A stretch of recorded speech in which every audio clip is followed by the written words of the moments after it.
Welcome to USA Global TV and Radio, where our mission is to provide education, entertainment, hope, and inspiration. USA Global TV and Radio connects you with experts and audiences all around the world every single day to help you succeed in business and to live a richer life. Visit us at usaglobaltv.com to learn about career and life-changing training and mentoring programs like the Listening Mentor. Subscribe to our newsletter to stay informed about our special programs and offers. Discover how you can become a guest on one of our shows or a host or producer of a USA Global TV and Radio show of your very own. That's USA Global TV and Radio, where the doctor is always in.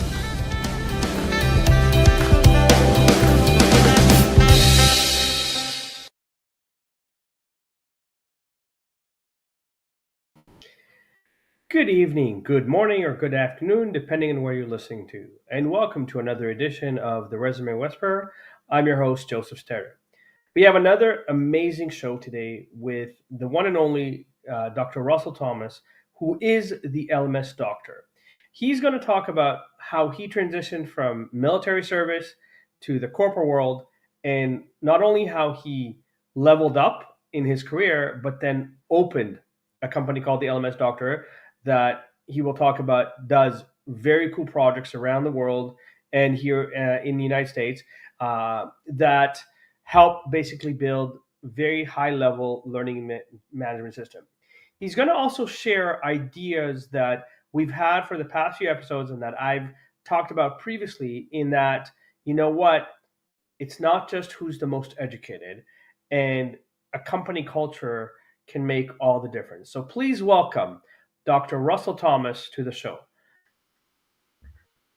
Hey there, Joe. Hello. Thank you for joining us today, and we look forward to your insights. So as I mentioned a little bit in your intro, you've had an illustrious career. So why don't you tell us a little bit about, first of all, the transition from military service to the private sector, and then what you did to make sure that you can advance and that you can kind of create opportunities for yourself.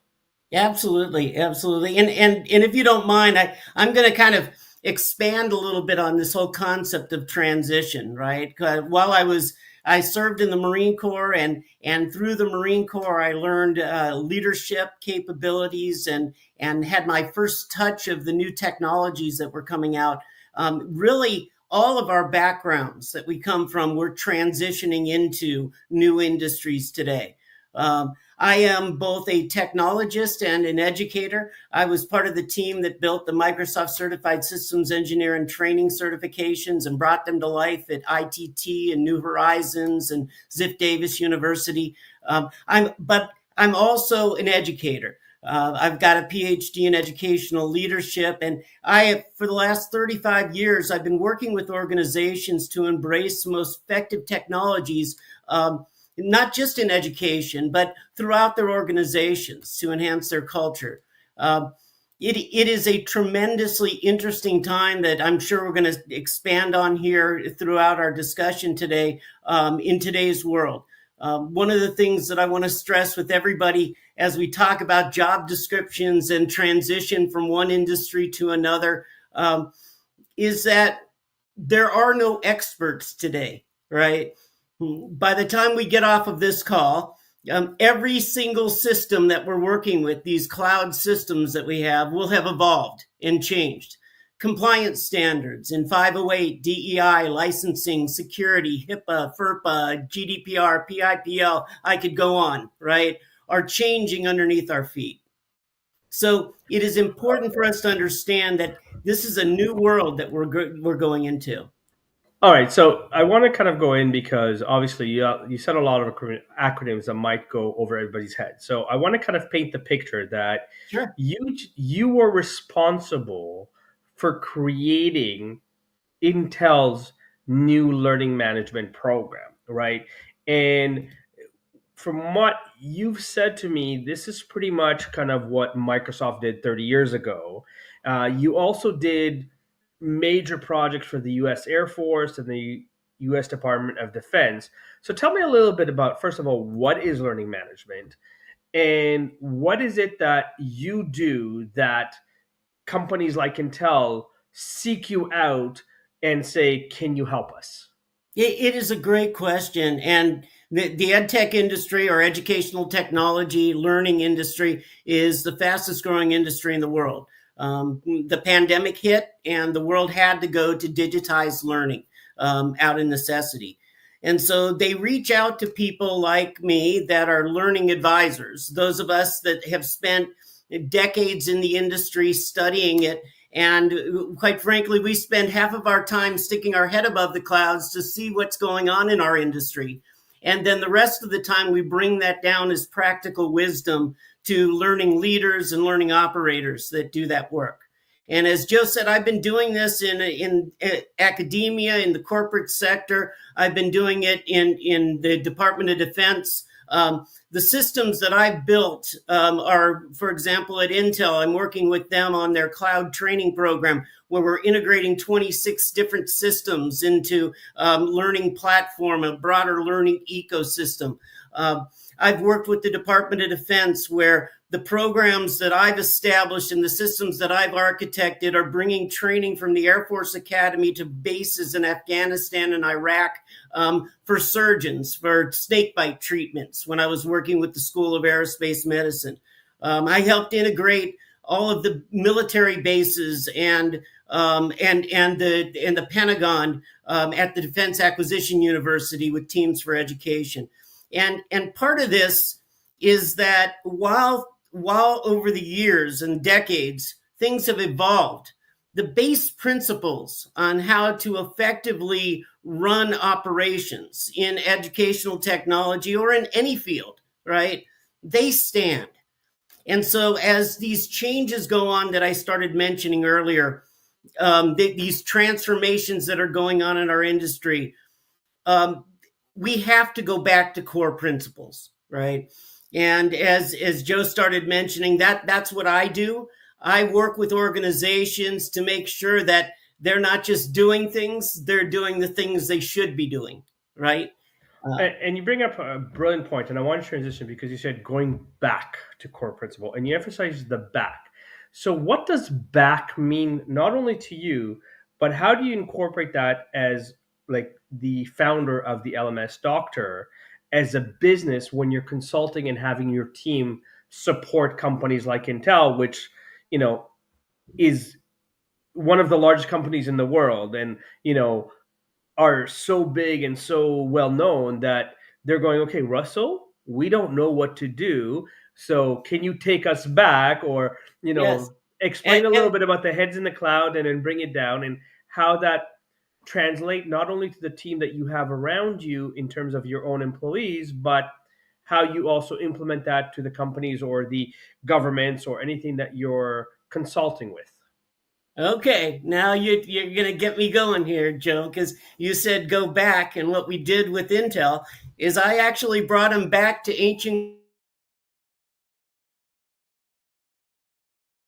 Greek, and method informs tactics, right? If we clearly identify why we're doing something, that's going to inform or tell us what we should be doing. And that in turn should inform how we should be doing it. All right. The bottom line is as Aristotle would say, the frenetic influences the epistemic that influences the techne, the how, right? We have to stop starting at the how, right? We have to start by defining where we're going first. So as a quick example of what I did at Intel is a few years ago, they came to me and said, Russell, we want you to help guide our launching of a cloud training program. And I said, okay, the first exercise I have for you is this. We have to begin with the end in mind. What I'm going to ask you to do is, in one sentence, tell me what success looks like, right? And so over a month and a half period, I worked with them to guide and enable them to create this simple sentence that did everything. They said, we are going to launch a world-class cloud training program to rival IBM, Amazon, and Google. And world-class was broken out and defined as WCAG AA compliance and accessibility compliance. It was GDPR and PIPL compliance for privacy compliance. It was all of the factors were there. And they were already moving to their future state, at least envisioning it, because they had defined that they were rivaling IBM, Amazon, and Google's training. And that caused them to start comparing and contrasting. And all of that came from the ancient Greeks, right? And specifically Aristotle, that said, hey, don't start. You got to think about where you're going, right? Before you start going. Otherwise, you're going to end up somewhere. I just don't know where, right?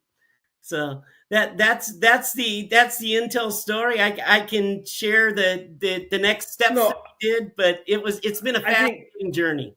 I think I want you to expand a little bit about this, because I think for both job seekers, first of all, for job seekers, there's a mindset of I just need a good job, but no one ever, very few people sit down and go, what does that mean? Is it the salary? Is it the working conditions? Is it the culture? Is it the opportunity to learn? Is it, some of the benefits that you're going to get? What is it that you want? Because,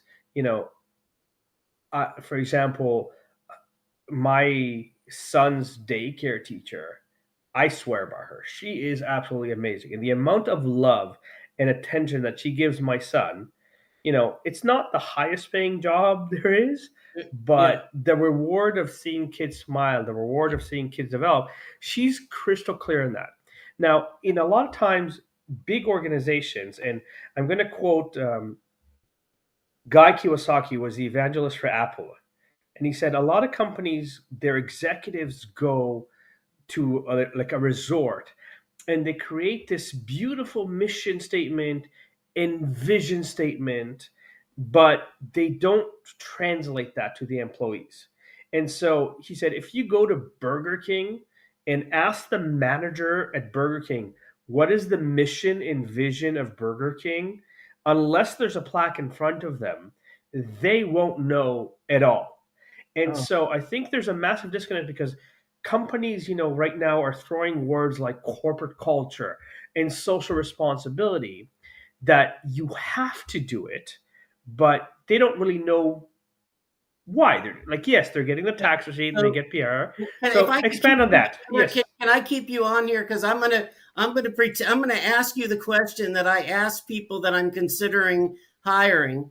And it's the same question when I said I want to create a vendor partner, all right? And I'm vetting you. I will say to you, I won't ask you what you're good at, Joe. What I'm going to ask you is, what do you really, really love to do? Tell me, no, I don't want to hear job description. Tell me what you really love to do. And you know why?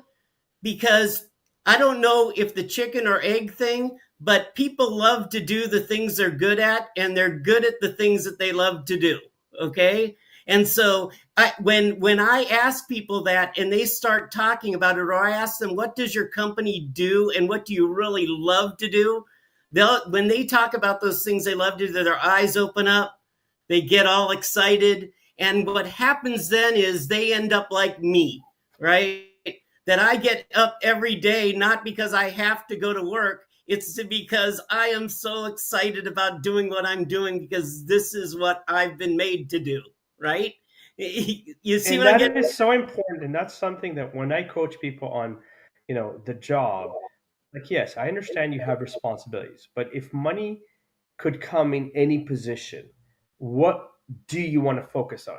I just spoke to someone who's like, oh, I love playing video games. I'm like, okay, you can make money playing video games. You can get to be a quality tester. Even if you don't know how to code, you can do quality control, you can do this. And a lot of times when I speak to companies, they have, let's say, a social committee and they'll do events. But the only thing that they're doing the events for is to go, this will minimize turnover. But they don't understand the impact of the people working there. And that's why I want you to expand more on, first of all, kind of the energy that you bring to your consulting work with your team. And then as kind of the founder of the LMS Doctor, what are the kind of routines that you have to make sure that the people around you are inspired and excited uh, to do what they do and do it well? Look, there there's a big disconnect, and it's been there for decades, if not longer, that organizations and leaders, and I did it myself when I was younger, is that we will separate out responsibility and authority from one another, right?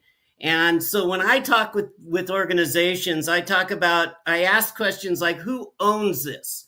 Meaning, who has the responsibility for it, but also has the authority to get it done, right? And so oftentimes I go into clients and their decision making challenges have nothing to do with learning ecosystems or anything like that. It's just they bifurcated authority and responsibility, right? And what's beautiful about when you put the team together, so for example, I've got a small core team of less than a dozen people that are working on this multi-million-dollar project at Intel right now. We have been together, and this is unheard of with edtech in the edtech industry. As a core team on a project, we've been together for almost 3 years without anybody leaving, right? And these are some of the best people in the world because we're dumping massive amounts of data into humongous data lakes, building out BI dashboards, and it's just incredible what we're doing there. But the big thing is that I've been able to keep them is because, one, they're so passionate about their aspect of what they do: content management, course management, UI, UX, support management, integration management, whatever they are doing, that it's not work for them. All right. And the other thing is that I give them ownership. And when I give them ownership, I require something of them. All right. When I took on my project at Intel, I said to them before I signed my contract with them, I said, you need to understand what's happening here is that this is no longer an Intel project. This is an Intel Russell project now. And I don't fail. Okay. And I don't take on jobs that I don't have ownership, authority, and responsibility to do. And the reason why my team has been so effective, and teams like mine, I'm not just the only one that does this, but that I have chosen the right people to do the right things. I've given them the right direction, guiding and enabling them. And I've given them authority and responsibility to get their jobs done. And when you do that, and when you model things like failure, when you model how to deal with failure or personal struggles and model that to your team, it's extremely effective. It's extremely effective. If Look, you and I for a moment talk as older people, no offense to I just turned 60 this last week. So, happy birthday. yeah, so thank you. But so now, if you and I just talk as the older people, the one thing that we don't have a challenge right now is having our younger generation, our younger teams, know how to learn to do technology things. Okay, I mean, because they learn them in a flash. So it doesn't matter if you're an expert or not an expert; they're going to get it like that. All right, because they live that world. Right? They're the digitized world, and Right. so what ends up happening is that there are other qualities. So for a quick example, Joe, my best UI UX people that I work with, and I work with some of the best in the world, they're former social workers, okay? And because they get up every day and they lace on the shoes of their learners, right? And they walk that journey every single day, and they are all empathy. That's all the social worker is empathy, right? And so they're younger. They can do the technology. I can teach them up and work. But what I can't teach somebody to do, Joe, is care. And Okay. I love how you said that, because there's two things that I want to kind of address here, because I think that the fact that you give them responsibility and ownership, we've become a society where we're so quick to point fingers and say, you're responsible, you didn't do that. And personally too, like, oh, I'm not fit because you did this or because there. And I think we, as you said, going back to some of these foundational values, because I can tell you from the recruiting side, my clients are telling me that the millennials, the Gen Zs, they've learned how to memorize a textbook. As you said, like, I have a 3.5-year-old daughter that knows how to use my phone better than me now. Yeah. All right. But there's also a level where it's like, but take responsibility, that if you made a mistake, you can say, I made a mistake, or ask for help, or learn what are the next step. Okay. And So I'm sorry, I didn't mean to go cut you off. ahead, go ahead, go ahead. I'm going to align this to a recent post I did on LinkedIn about AI. Okay, if you don't mind. All right. Please. And what I was saying is that when we create AIs, okay, they're a combination of language and logic. All right, but they're like children, right? We say, please go and look out at this folder area for this information, and when you see it, do this. And then we let it out on its own, right? As if we would take our 10-year-olds and teach them how to do the basic driving and then say, go, right? And that's what we're doing a lot of times with our employees too, right? I am a big fan of the servant leadership, all right? And it's a very simple concept, right? 3 steps in it, all right? The first step is create a vision of where you're going, right? Create a North Star for your team. Paint a picture, a vivid picture of where you're going to as a team. The second step is very easy. Serve the cause, right? Support the team, enable the team, guide the team, right? And the last part of it is to thank them. That's it, okay? That's the key to this. If we understand that we're servants, as leaders, we're servants to the cause, okay? We're going to treat it differently. If we tell people that it's going to be our name on it, that matters, right? Look, You know, I love that, because here's the thing, and I think this is where, in my world of recruiting and helping companies understand and create corporate culture, whenever I get a new client and they go, okay, we need this, I literally put the job description aside and say, why haven't you hired anybody? What are the gaps? What's missing? Because, a company like Intel, right, being a Fortune 100 company, shouldn't have any problem to attract the best of the best. But if something is missing, it's not, as you said, the technical skills.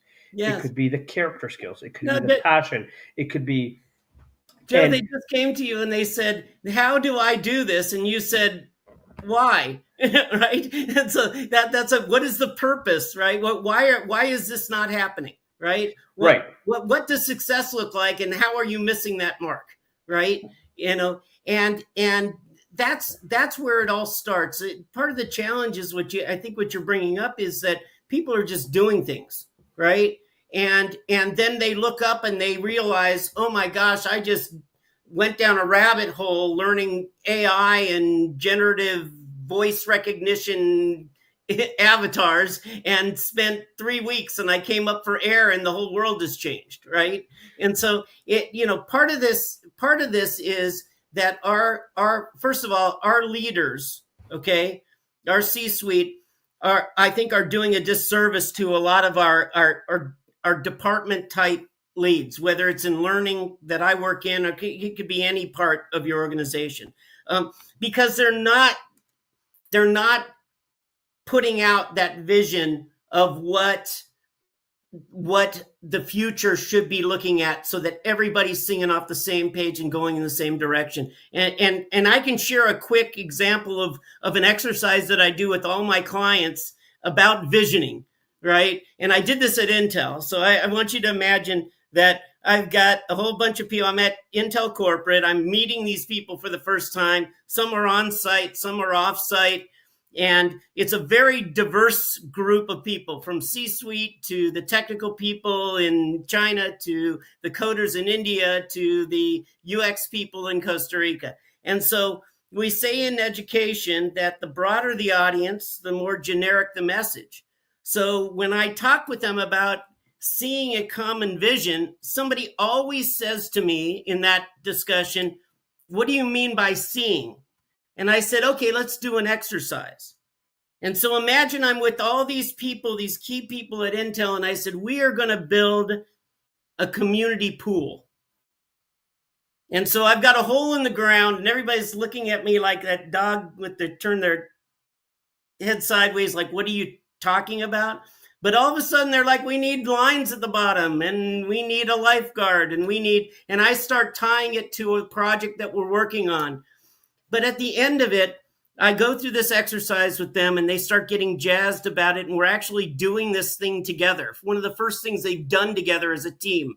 And at the end, I say, okay, let's walk in. Let's grab those brass handled doors. Let's say those glass doors. Let's open it up. Let's say hi to Marge at the counter, right? Let's grab our orange towel, because that's one of the C-suite people literally colored it orange, and go in and go to the pool. I said, do you see the water, right? The light flashing off the water. I said, do you hear the kids splashing? Do you smell the chlorine? And then I stop and I say, that's how vividly we need to see what we're building before we build it.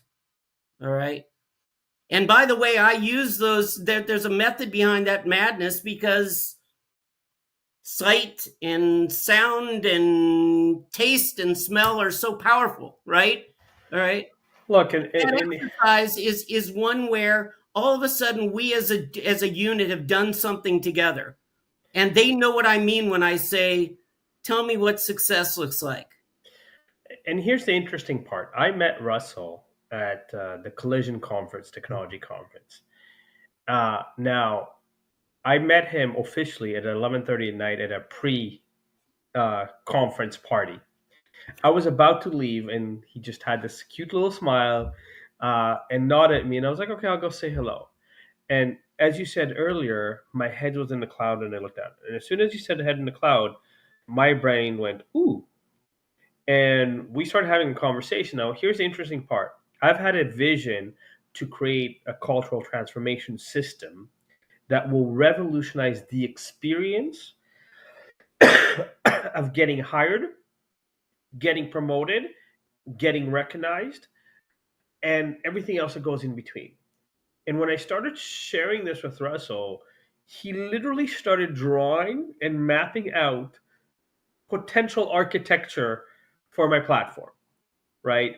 And he was like, wow. And this is where, like,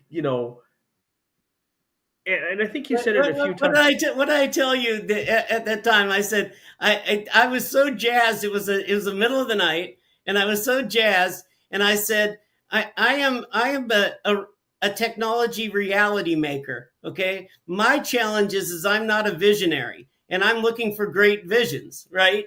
And so I met Joe, and he starts talking about. You don't mind me sharing a little bit about Yeah. just some of the concepts. I won't get Yeah. but one of the things that's happening in the employment world, especially now, it's going to get even more discreet as we embrace AI functionality.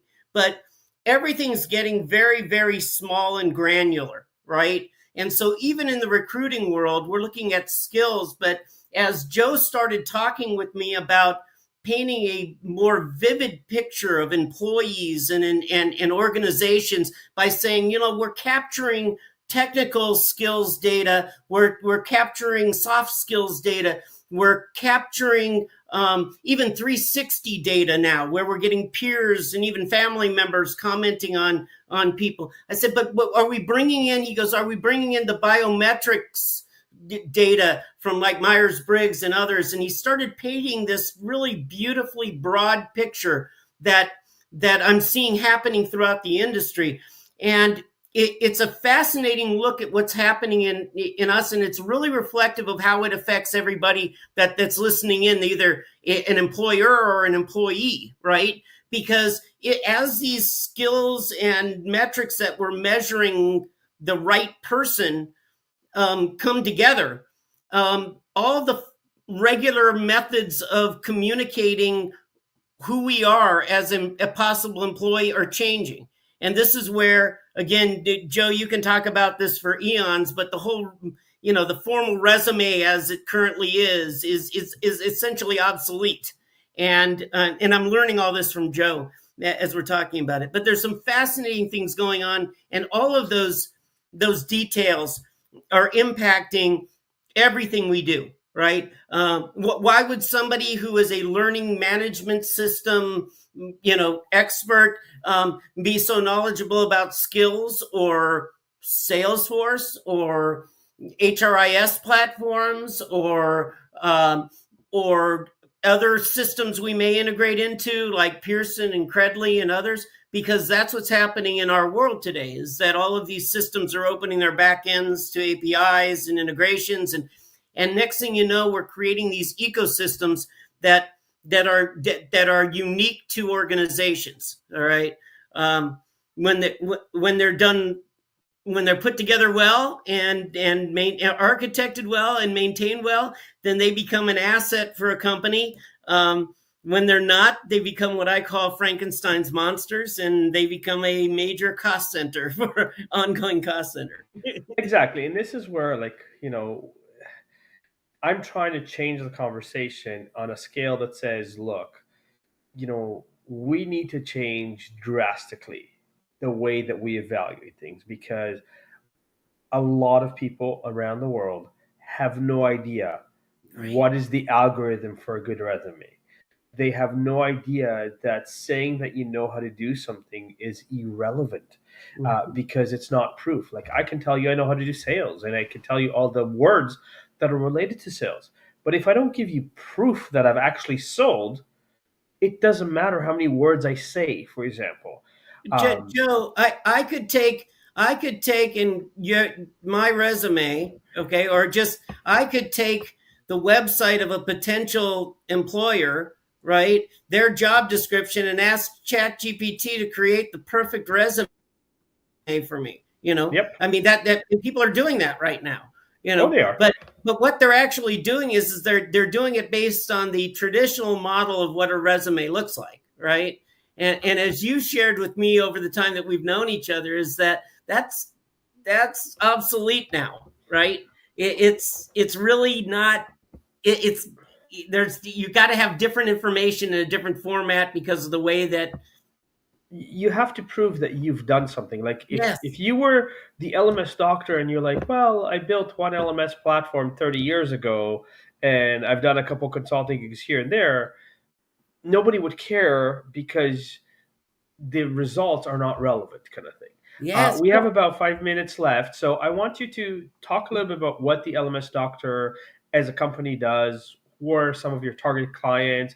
What are some of the projects that you're looking to do or that you're undertaking currently, so that people have a better sense of why you're a brilliant expert and why they should connect with you from a perspective of, helping their organization, their better connect, train, develop their staff, as well as just create the programs that allows them to what it is that you do. Yeah, absolutely, and I appreciate that. And while I'm doing this, I also want to.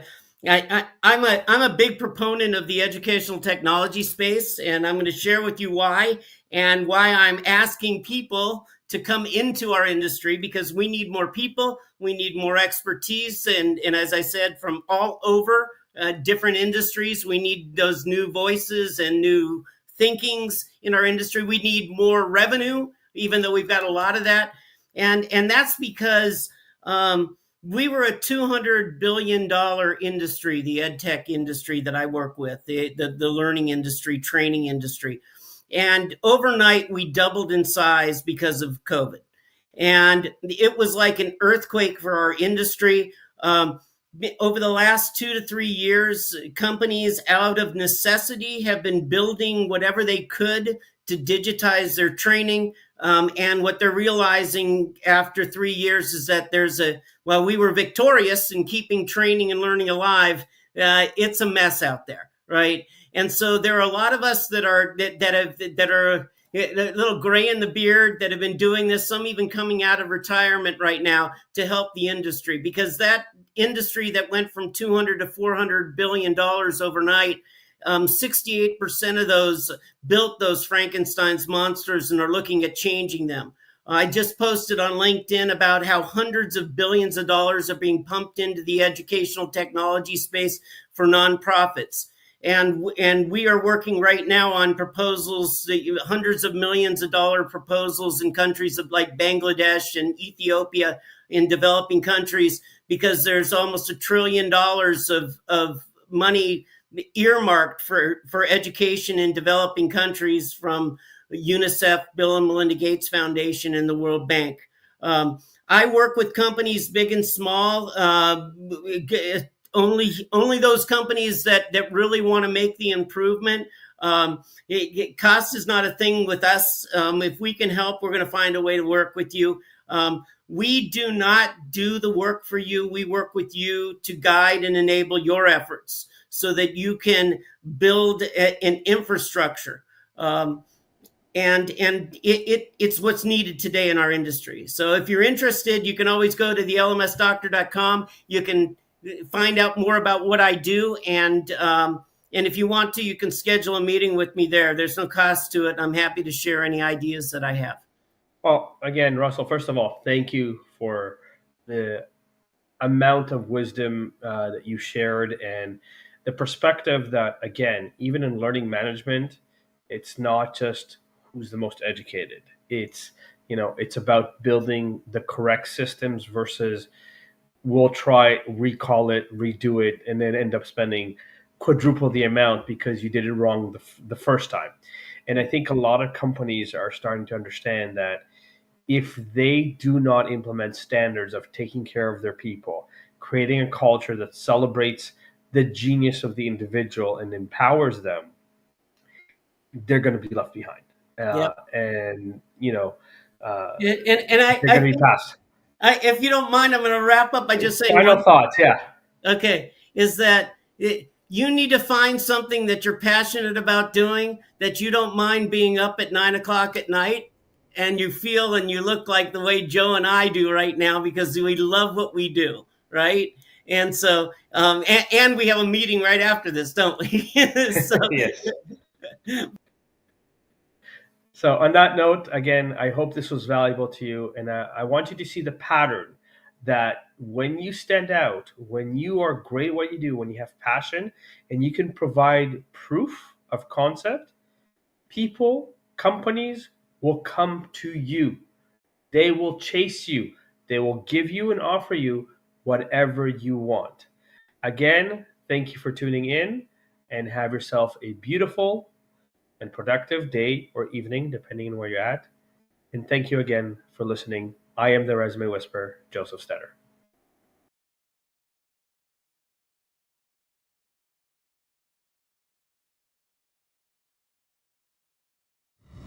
The last few days have been really amazing. I had the trainer course from the British School of Etiquette. And I must say it's been one of the best decisions I've ever made and one of the best investments I've made in my own training and development. Now, words alone will not describe the transformation and the positive path that I have traveled with the British School of Etiquette. I found I learned a lot from the lessons this time I came. The last few days with the British School of Etiquette have been fantastic. And what I've learned now is really beyond my expectations. This is the most rewarding experience and the best investment I have made this year. It was just great. I learned so much, and when I go back to Belgium I will incorporate a lot of it into my day-to-day life and business. It's been absolutely wonderful for the whole week that we were here. I feel transformed, and I feel like blowing a trumpet and tell people, come and do this school, this class is the best, this is the best school ever. You should take it. It will change your life immediately. I am now able to teach other people how to bring the best of them. Thank you. Thank you, BSc. Thank you. Thank you so much.